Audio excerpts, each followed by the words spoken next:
Good morning. It's Sunday, and as you can see, the sun is shining, and I am with a wonderful woman that I met yesterday, Ashley Atkins. Hi. Hello, Ashley. And my daughter, Caroline. Jump in here, baby. Quick. Here you go.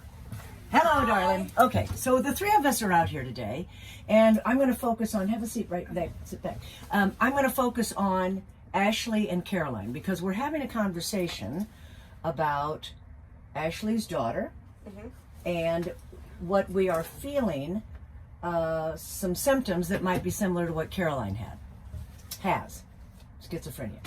So I'm going to let Ashley, as a mother, caretaker, ask Caroline a few stories so we can kind of have a feeling of a little history of someone who has it and is now 24 years old and has lost all the demons, and for someone who is beginning with a daughter who's 6 and maybe feeling that, you know, there are some, and she'll give you a little history of what's gone on. And I just can't tell you how valuable today is. So here we go. Caroline and Ashley. Hi. Okay, so, well, everybody, my daughter's name is Tina, and everything started with her. She was actually a year and a half when we got our first medical diagnosis, which was eosinophilic esophagitis. It is a mouthful.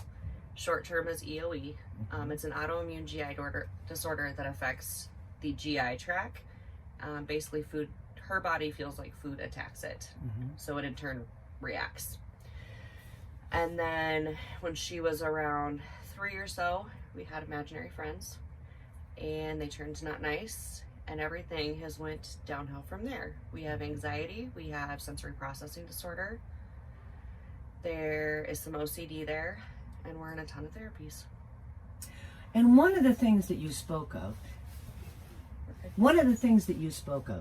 Ashley, this morning that I thought was important for we who are a part of Mental Illness Iowa to hear was, Caroline, you know, kind of, what did you feel? What was your experience with being 3 and 6? And, you know, Ashley and I have both said as mothers at that time, you know, what do? We just didn't have the knowledge, or we certainly didn't have the backing of the medical industry because they didn't know enough. So when you were chatting about, you didn't know you didn't know the questions to ask, just chat about a little bit about when you were growing up, and then we got to Mingers. So when I was 3, I saw my first demon, as my mom calls them, and it was pretty alarming, pretty scary. I screamed for her in the middle of the night, and she came, and it was like an imaginary. The people in my head went from 1 to they just kept coming. They multiply. They just kept coming. And by the time I was 18, I had 23 people in my head. And then, you know, I don't know, it was an everyday thing, and nighttime was the worst. Nighttime was the absolute worst. But how did you wake up every single day? How did I what? How did you wake up every single day to pursue? I just had to keep telling myself that everything's gonna get better, and that, you know what, it can't be this way forever. It can't, and it's not, and it has gotten better, and I stuck to that, and it seemed to come true. Were the demons your friends initially? They were.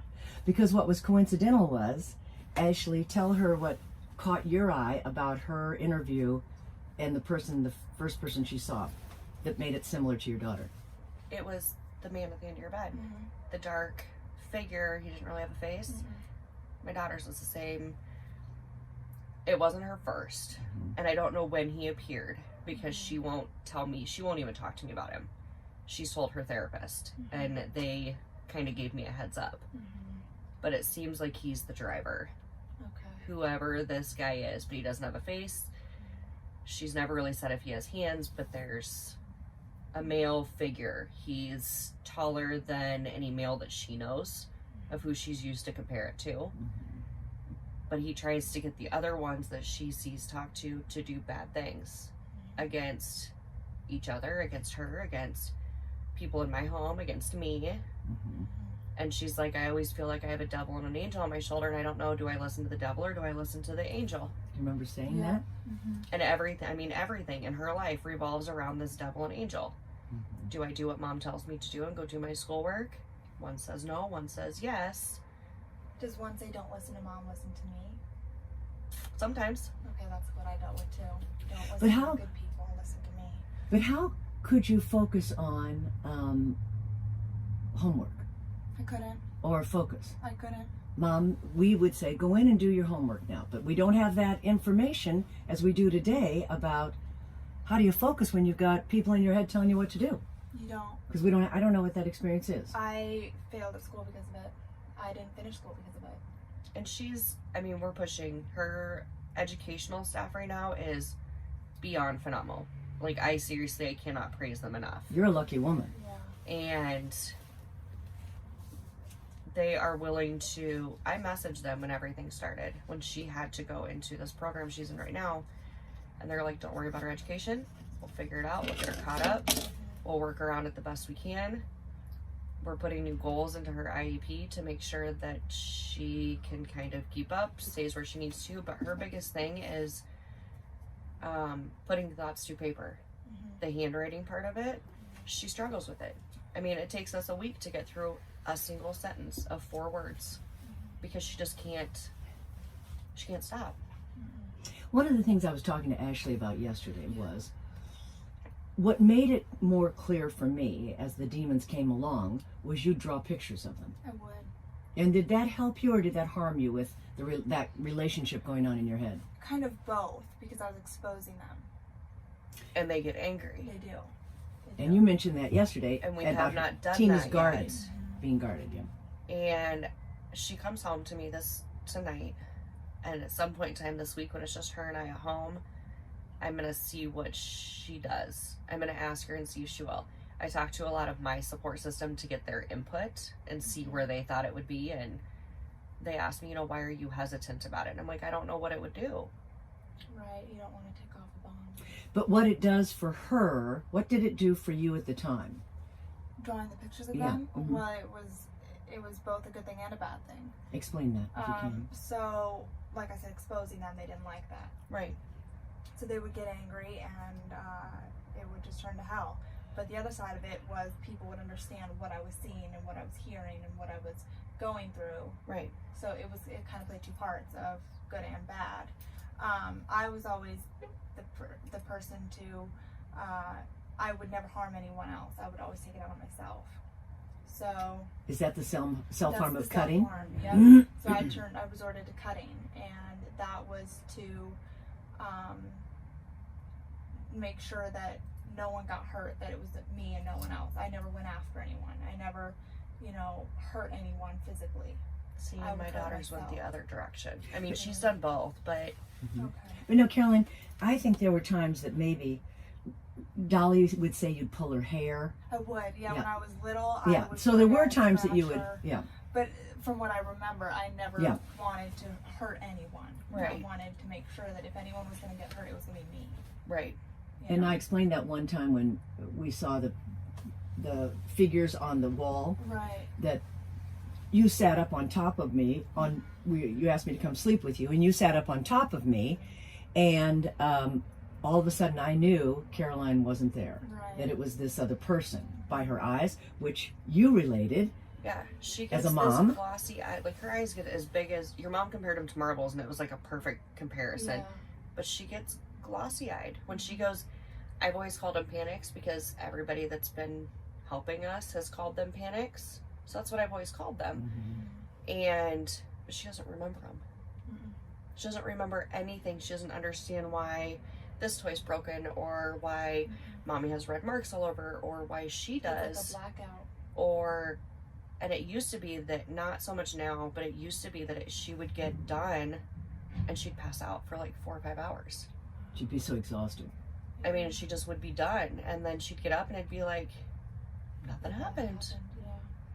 But I remember, Caroline, you would have a session and either I would take her to the hospital or I'd call the ambulance because the manic was there was so much fear in her for what they were yelling at her in her head that if I put her in a car and she jumped out on the freeway, if I'm on the way to the hospital, I'd call the ambulance. And I was reading about that last night when I was reading a study from Child Mind Institute. Oh, yeah. Because I was looking up one of her medications Mm-hmm. to figure out more of like what else does this cover instead of just the baseline schizophrenia. Because I know risperidone is, or used to be, a primary drug for risperidone, or for schizophrenia, I'm sorry. You were on that. And so I was looking up other stuff, and that was one of the things that was in there. You have these parents that call me and they want to call an ambulance. They don't know what they're supposed to do. They don't know how far is too far. And nobody ever, you worry about talking about any of this because you don't want DHS involved in your life. You don't want CPS involved in your life. You don't, because you don't want it to look like you're not taking care of a child. But there's only so much help that you can get with a child that's 6. Yeah. Absolutely. And we also had difficult time getting into school and changing schools because teachers didn't get it. We were in schools. But I think one of the things that we're speaking of are the similarities that we have. And I'm sorry I'm not on camera, but because I want you two to be focused. But the similarities that you and I as a mother are speaking of. And we can talk about having a diagnosis or not having a diagnosis. We didn't have a diagnosis until there was one woman who said that Caroline had multiple personality disorder. What was her? Borderline. Yeah, don't tell me. Anyway, borderline personality disorder. And that was just prior to our going down to Menninger Clinic because we couldn't get help anywhere. And Caroline was on 15 pills a day. And we couldn't get blood work done that would show me the levels that I would felt good about, that it wasn't attacking, one wasn't attacking the other. So this is what we spoke about yesterday Problem too. in terms of her daughter's on a number of different medicines because of different issues. Caroline had allergies. She was on allergy medicines, 3, 5, something like that. And God, it just says we just throw those numbers out like it's nothing, isn't it? 3, 5. To us, it's nothing. It's just like, okay. Yeah, and then you have to start questioning it because, your child's going through a growth phase and we don't have the knowledge to understand what's supposed to be normal and what the drugs are doing to each other. You're going into puberty and we still don't know. So we went to Menninger's at 13. And at that point, we hadn't had a diagnosis, but Caroline, it was marvelous. They're in Houston, bar none. It's cash or insurance, but at that time I didn't have enough cash, so we did it, or enough insurance, so we did it with cash. But Caroline, tell them what the experience was of going and getting some answers. Did you understand it? No. From what I remember, it was just, it was interesting. It was a lockdown facility, and they continued some meds, discarded some. It was kind of just playing back and forth of what's going to work and what's not. And you liked one doctor in particular, a woman Yeah, doctor. I did. She sent her a picture of it. I did, and I really clicked with her, and she got me, and we just meshed really well, and I trusted her. She, was kind of my best friend at that hospital. What kind of questions would they ask you? Do you remember those or not? No, I don't really remember what they asked me or what they said to me. It was just kind of, now it's a blur, now it's just kind of a blackout. But Mhm. It was so long ago, it too. was so long ago, it was. And a lot of that I blocked out, not purposefully, but just, it was just so much that my mind just can't keep it, so. But the thing that we're talking about are the similarities. Yeah. So now we have established that there are issues that you're concerned about. Would you just share one moment what you did with when she was ill and you would be on one side of your home sleeping and she'd be on the other? You wanted to hear or be able to hear her if she called, what you chose to do, and how there was some validation in that choice? I set up cameras. Mhm. I actually got them because when she got her feeding tube, my apartment at the time was set up like a suite or a Jack and Jill. My room was over here and hers was over here and our living room was in between. And I needed to be able to hear if her feeding pump, or her robot as she calls it, went off in the middle of the night so I could get up and go fix it. And I got these cameras off of Amazon. They're, I don't know, $20 a camera. You set it up to your phone. Not a big deal. Mm-hmm. And it runs off of Wi-Fi. And then I started to realize that I could record off of these cameras. And when she would be in her room and I would hear stuff, I would start to record them. And that is, honest to God, the only way that I got anybody to listen to me, was I started showing these medical professionals this video footage of my child talking to somebody, my child fighting with somebody, her handing them toys, her chewing up her bed. A big thing that I noticed as these... No, can we just say, her chewing her bed? Mm-hmm. You know, she had a wooden bed. It's a... Oh my gosh, I don't know, an oak bed, I think. Yeah. It was her crib. And she would gnaw on it. And she's not on the end, like the footboard. It sits yay high or whatever, and she is not on the ends of it. Just out of frustration, you think? Or, Something. Yeah. Mm-hmm. Which Fear, whatever. they put that as her sensory issues. I mean, she chews on everything. Pencils and erasers and toys and blankets and clothes. And I couldn't tell you how many clothes I've thrown away because she's ripped the threads out of the sleeves. And she's so particular about how things fit and where they sit that after a certain point, it's like, well, she won't wear it anymore because it's too loose. It's not where it needs to be. But yeah, it was those cameras and that video footage is where I find they were like, oh, well, okay, so we really need to kind of dig into this a little bit. And then we ended up with the anxiety disorder. And that's where it's been for the last 3.5 years. Just anxiety. Just anxiety. That's Nothing said about her conversation with anything. No, they say that her anxiety is bad enough that it has caused her to have visual hallucinations of trying to find other ways to cope. And if those visual hallucinations were positive, I maybe could see that. If it was somebody that she was talking to in her head that was trying to tell her, you know, this is the right way to do things. This is how you do things. And no, you don't need to chew on this. Go get your chewy necklace that mom got you instead. But it's never that. Mm-hmm. We had one that was good. The rest of them have not. Mm-hmm. And at this point in time, she will not tell me who they are. Mm-hmm. And I don't push. She will tell me when she's ready. Yeah, that's a good thing. And I've known some of them. When the man showed up, there was 4 or 5 kids. They started young. They were kids. Imaginary friend turned mean. Mom said they go away. And I used to be able to talk over them. And that's, I think, what scares me more than anything. I've always been able to over-talk them. You're not allowed in my house. You're not allowed to be here. You need to leave her alone. You need to go away. You're not allowed in my car. Mm-hmm. And I told your mom yesterday, they were in the car one time with me, and we pulled over to get gas. I don't know where we were going. And I was like, they need to get out. And I opened every single one of my car doors, and I told them they had to get out. They could stay at the gas station. They weren't riding the rest of the way with us. And you also mentioned, and all of this is just information, and if you have something similar, please contact us, because it's only going to build our group with more self-help and more understanding and a better confidence we'll have that we know what's going on, and a medical group is not going to tell us that it's not happening, because it's very hard to define. But that was when you said you were in the car and Tanya said to her mom, Tanya's seat was behind her mother's. Tina. I'm sorry. Yes. Tina's seat was behind her mother's. Mm-hmm. And then you children know what's going on. What did she say to you, Mom, when you were get out of the car or whatever? She made me move her car seat. She was still in a 5-point harness at that point in time. But when I got her out, we went inside, went to the bathroom, whatever, and we went to go back out. She made me move her car seat. Did she say why? That she couldn't sit there anymore. Okay. And that's all she would tell me. And she refused. She would not get back in the car in her seat until I moved it. And I had to move her from behind my seat to the other side of the back passenger seat. So she was like essentially diagonal from me.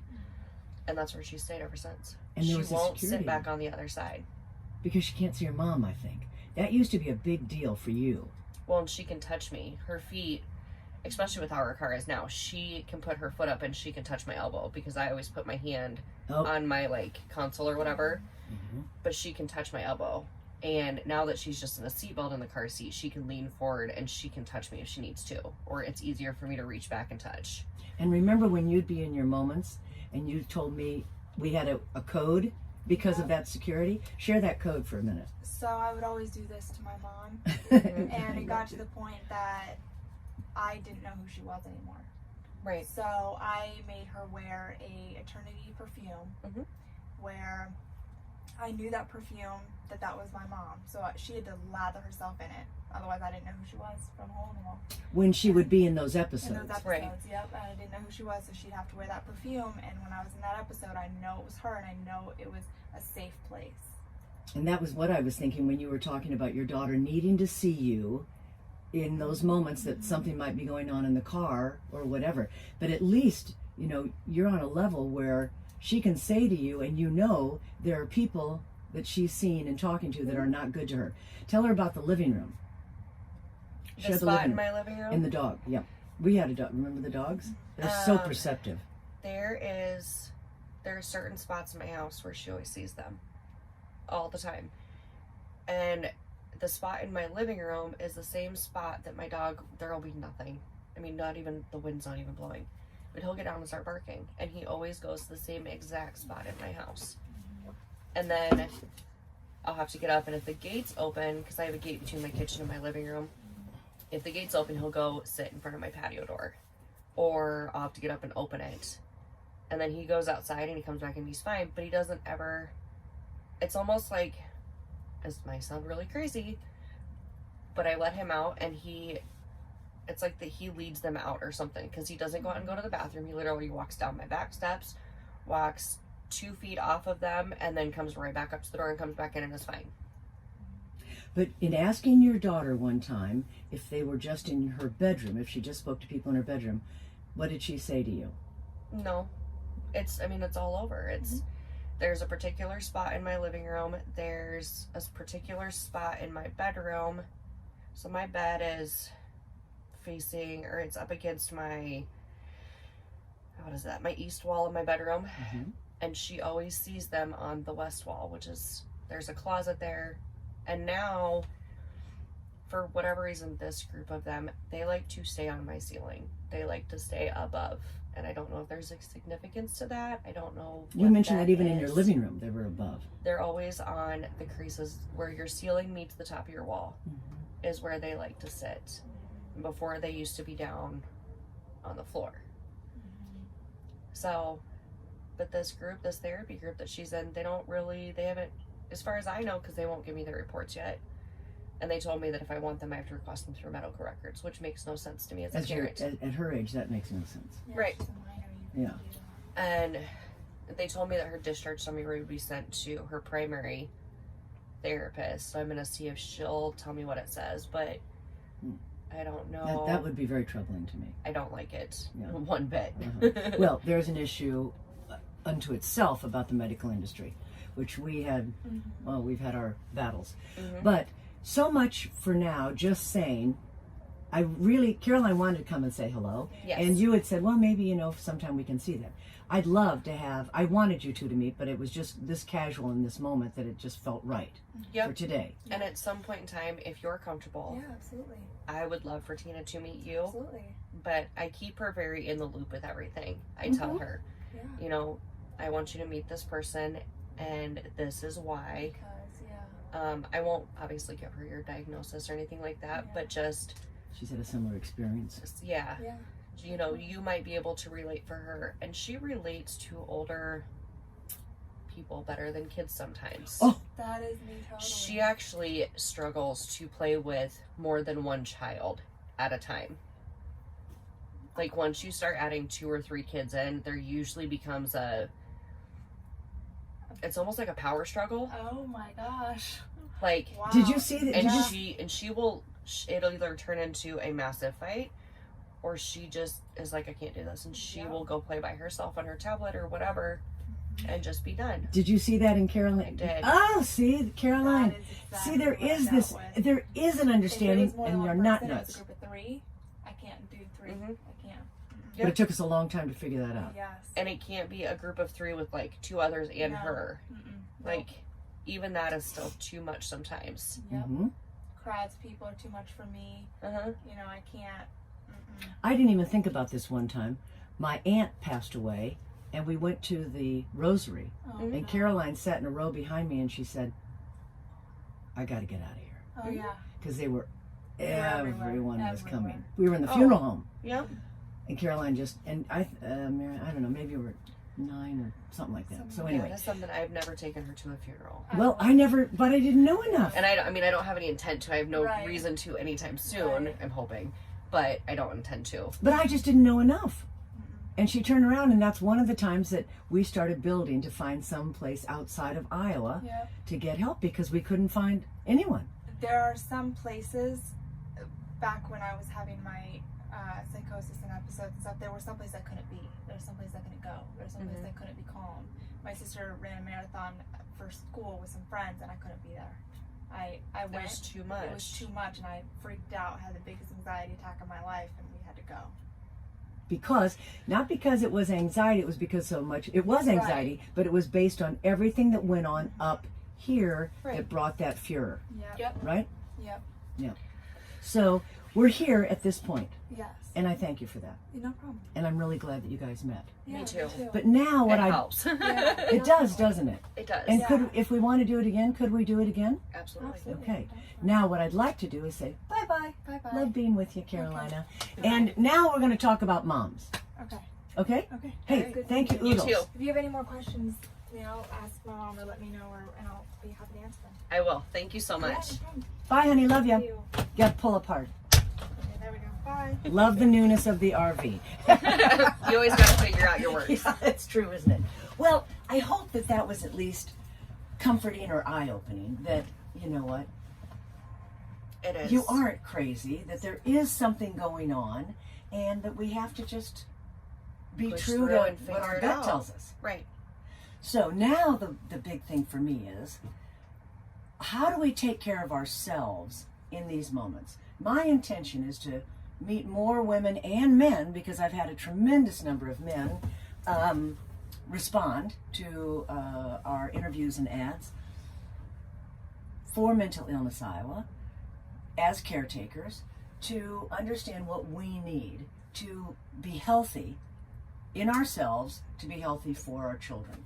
Whether, I think we should talk about that a little bit, We should. because it stems from money and finances and health and eating and being able to find a safe place. I spoke of a safe place being, I have to be outdoors. Do you get all this? We're always outdoors. I gotta have some space, gotta be able to see the sky. That is my go-to. Do you have one like that? Mine is driving. Oh. Mine is turning my music on and driving. Uh-huh. And I am notorious for, I go 99% of the time, I will always head north and head west. Now, why is that? I don't know. I cannot On answer the that same road? question. Not always on the same road. See, isn't it funny? And I There's actually, humor in some of this stuff. there is. I actually, and I can say it's almost always back roads. Yeah. I avoid major interstates, highways. Is that because it's too busy? Why do you think that is? It's too busy and I need the quiet. And I am also Quiet, notorious. keyword. Yes. And I am always notorious for, I do them at night. And which is weird because nighttime driving is not always my best friend. Because? My eyesight. Oh, I have gotcha. astigmatism. So it's not always your best friend. But I don't have to contend with the sun. I don't have to deal with it.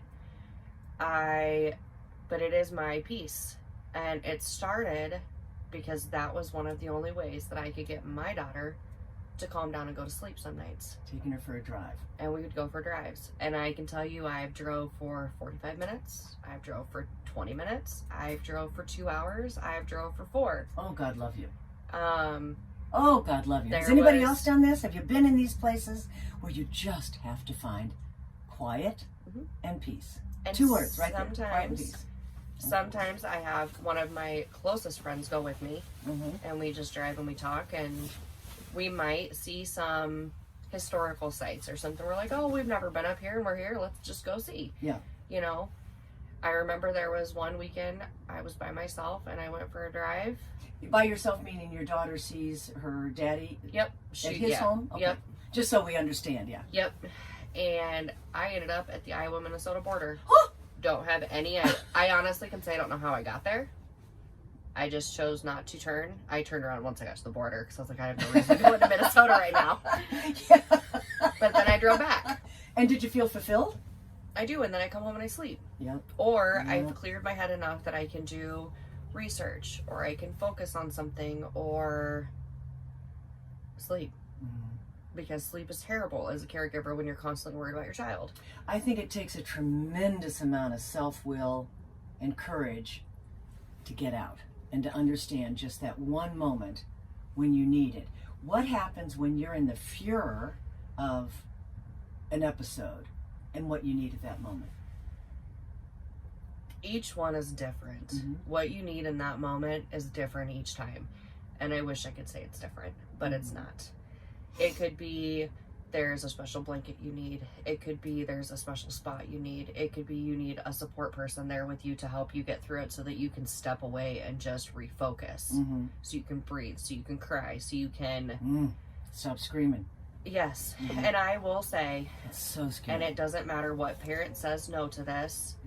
I have not yet met a parent that is dealing with this that hasn't been frustrated, hasn't sworn, hasn't grabbed your child by both of their arms and Just looked at him in the eye and said, looked him in the eye, or screamed back at them to try and bring them in.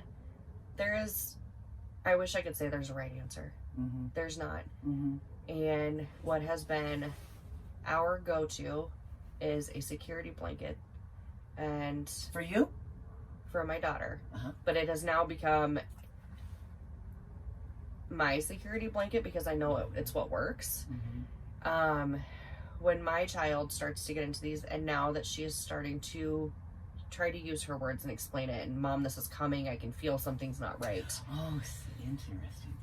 She wants me to wrap her, swaddle her in her blanket. Well, now she's getting to be too big to swaddle her like I used to, because I used to fold her legs up and across her arms, and we'd bear hug and we rock.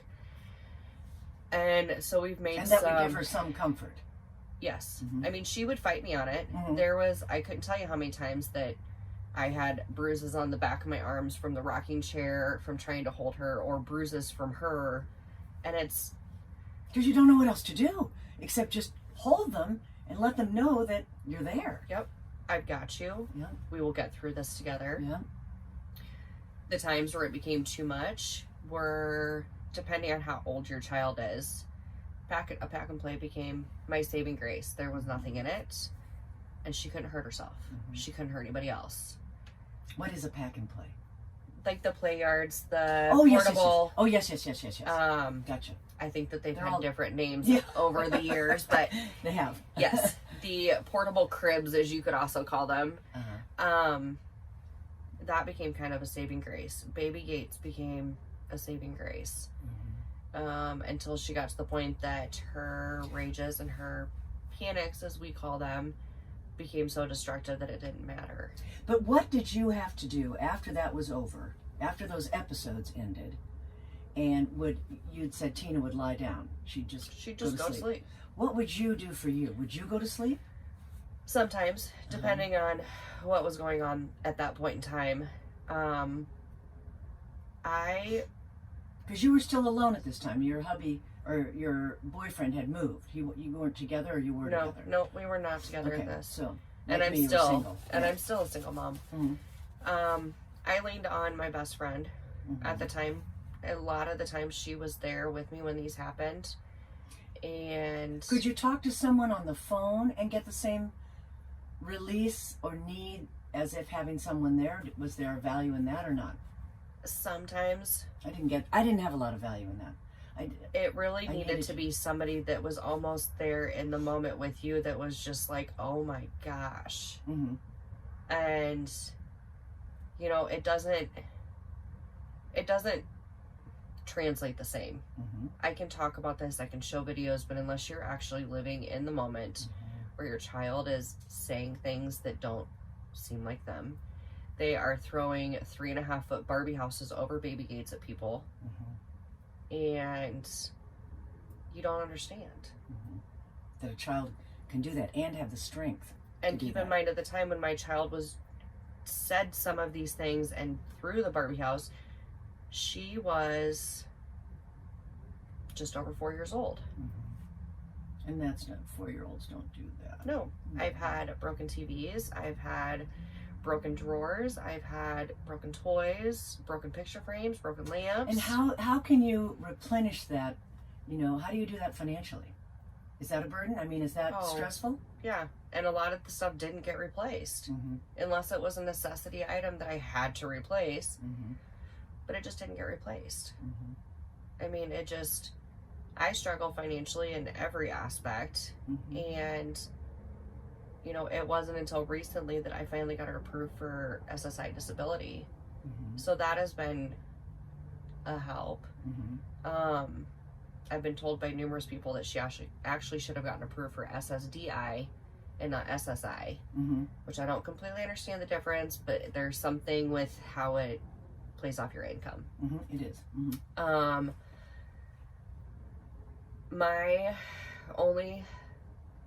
My true only saving grace was I would binge watch my shows and I would shut down. If she was sleeping, I would turn on one of my shows, and it helped more. Sometimes it helps more than talking to anybody else because I shut my mind off. I'm like, she's sleeping. I don't need to think about this right now. I'm not going to think. And I just found I became so insular. I'm an introvert. I used to be an extrovert, and I'm completely an introvert now. Well, I just, you know what, I couldn't handle anything more. Nope. You know, I had twins, and, you know, Caroline's schizophrenia really took over every moment, almost of every day. Both the girls, if we went on vacations, I tried to do things like that. But I couldn't find comfort in myself. So trying to find comfort from someone else, I'd just be this blabbermouth, just wanting to get everything out about what was going on. But then I'd have to run because I didn't know, I couldn't settle down. I was as much in the fury of mental illness, frenetic, as my children were, because I was trying to cope. And then you feel like that's all you talk about. Yeah. So then you feel like you're burdening. Everybody gets tired. And it's like, well, we've heard this before, and it's not changing. Or I'm sure there's plenty of parents out there that people think that your child's just beyond spoiled. You give in to your child in every way possible, and they have no discipline, and there's no punishment, and there's none of this and none of that, and which gets hard to hear when that's not what it is. And we were asked to leave parties, and it was I was just so ashamed for what I didn't know enough about. And so this is where we are. We have children with mental illness issues, potentially, possibly schizophrenia. There are a lot of symptoms that correlate with Caroline's, but I'm not going to do that. Yet. Nope. And, but yesterday in chatting with Ashley, all of a sudden I had this Goomba moment of, I get her, and she gets me. And nobody's ever got me like that. There's a difference. We have to go like that. Yes, there is a difference. And I will say this. And there's a calm. Oh my God. And every parent, you need to find somebody who is a support system, whether they understand you like this, or I lean heavily on my mom and my sister and my best friends. And everybody has a different point of view. They offer different advice. But you need to have a support system in place that is not going to be offended if you don't take their advice. That is not going to back away when things get hard. And don't judge you. And are willing to help push just as much as you are. And can handle the repetitive crying and the repetitive unknown. I am not one that sits in limbo. I don't handle it. And anything that's going on right now with my child, I'm in limbo. I'm coasting, and good word. I am very much this is going on, this is going on, this is going on, I need to go left. This is going on, this is going on, this is going on, I need to go right. And I can't do that right now. And I am not handling it well. So for me, I have dove into my Netflix series or Hulu series. I have talked to my support system. I have started working out, and that is a huge thing for your mental health, for your own mental health. Find something to keep yourself moving, because if you don't and your system slows down, it's when your emotions take over and you can't handle it much more. So what, here's my thing. I really think in the morning when you say, you know what, I just got to get moving. I got to have something I can turn to just exercise, get it 10 minutes. You don't need 2 hours to get stuff out of your head. And I loved exercising. And I think that is one component we can talk about. Okay? I would like to continue this conversation as a growing piece and a growing tool for us and other mothers and fathers out there. Yes. And we've got resources. I have resources for men and women in regards to exercising. I used to have a studio. But I think that I would like to come back and be able to talk about SSI and SSDI more clearly. I think that's a good thing. Yeah. And you spoke of driving, and you also spoke of just binging on a Netflix and just going, boom, lights out right there. Or a book, if you are a reader and you love to read, I struggle to find books that I dive into and I can't put down. And every once in a while I find them, but whatever your genre preference is, pick it up and drown in it. I mean, I have finished books that some people, it would take them weeks to finish, whatever. And I am notorious for not going to sleep and staying up and reading a book and finishing it in like 48 hours. I'm into that James Patterson. Oh yes, gotta love Cheap James trash, Patterson. 3-page chapters, boom, boom, boom, boom, boom, boom. Yep. But the other thing that you have that other parents don't have, whether as coupled or independent, is you have every other weekend off, correct? Should, yes. Yes. Okay, it doesn't always work. There's flexibility in that, right? I remember those days also, but as a single parent. But there's time to regroup. If you're going to have some time to regroup as a mom, you run a daycare center, correct? Yes, I do. Okay, so she works. Still has lots of children around. How many children do you take care of? A rotating flex schedule of somewhere between 5 and 10. Okay. It really depends on the day and who's there, and we have a multitude of schedules and multitude of hours. And but I only work Monday through Friday, 95% of the time. Okay, and does working release, does it change that focus? Does it take you out of it for a moment of what's going on at home and all those needs? Or what's that transition like? I wish I could say yes, but there's still a lot of, my child is home and I need to keep an eye, because she can flip a switch rather quick. Yeah. She's never hurt another child, but it's still something I watch very close for. Oh, yeah. And I'm very vigilant of.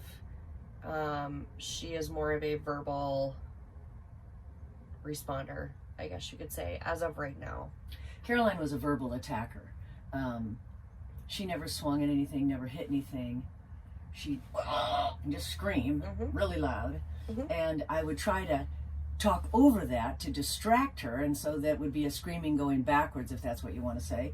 But it was for the effect of trying to catch her off guard, or like that, to try and snap her out of it. But even you said that doesn't always work. Nope. And it didn't, so then you learn a new technique to do something.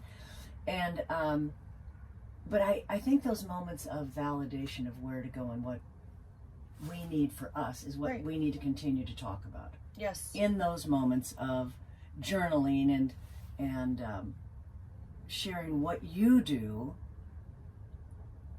in the moment to just be able to survive, no matter what the age of your child.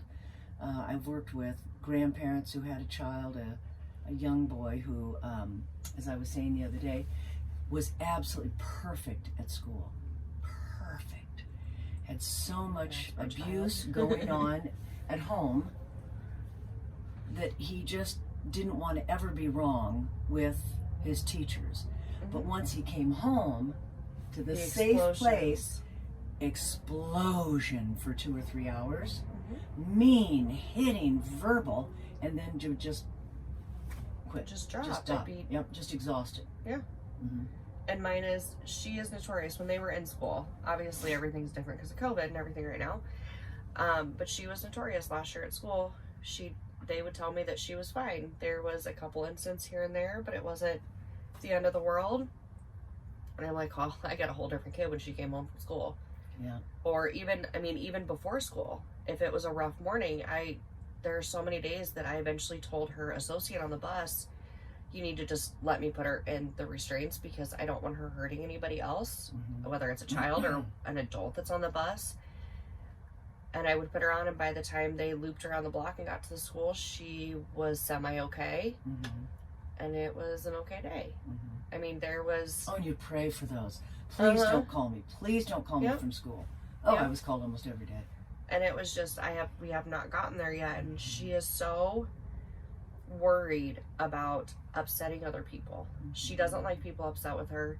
She doesn't like to be judged. And do you know why that is, do you think? I have no idea. Well, Caroline used to say, and Caroline said today, as you said about Tina, she gets along with older people because there's no competition. Caroline never wanted anyone to be angry with her because everybody in her head was angry with her all day long. Yeah. And she couldn't take anymore. And maybe that's what's going on with her, that I don't know. Yep. But she is very much I can't disappoint anybody else. It takes her months, and you have to continuously be around her. For her to even remotely start to show the sides that my best friend and I see. And my best friend has known her since she was 4 months old and has been with her really a blessing. Day in and day out since pretty much then. But it takes a lot. I mean, and she will say stuff, and it's stuff that you would never think that a 6-year-old would know what it means, how to use it. And she is notoriously good about using terminology in the correct form when she refers to something. She very rarely uses it out of context. As crazy as that seems, and words that are too big for her to even understand, she still manages to use them in the right context. Isn't that amazing? And I don't understand it, and I don't know if it's because of this or that, or I never baby talked with her, so I don't know if it's that. I have no idea. But sometimes it just kind of amazes you. Oh, absolutely. Especially when they're in their panics or furies or manic state, and they're talking to you like an adult. Yeah. Yeah, it's amazing, isn't it? And it's hard sometimes. Well, I'm going to thank you for the wealth of warmth and generosity in sharing your world of symptoms, which you still haven't had a diagnosis of, and frustration. And I am going to come back because we've just spoken about 3 things. We spoke about SSI and SSDI. We've spoken about the opportunity to have exercise be really important, a walk around the block, and maybe we could get a club thing going. And the other thing is staying on top of what's best for you and for me. Because exercising every day, that's my being outside. I can be quiet and I can just listen to the wind, watch the texture and all that. And you spoke of books. You know what, maybe there is throw a book out here if you've read a great book that you think, in that moment of just sheer exhaustion, another parent could just delve into. Or please take the time and share what your moments are. I just can't tell you how important it is to start building a catalog of things that we can all work from and learn from. I'm Katie Kaplan. Thank you, Ashley Atkin. I can't tell you enough how much I appreciate it, and we'll see you again. Yes, definitely. And we'll continue over the course of maybe the next couple of 3 weeks to be able to give each other information and see what we can work out. Okay? I'm Katie Kaplan, Mental Illness Iowa. See you on the road. See you later.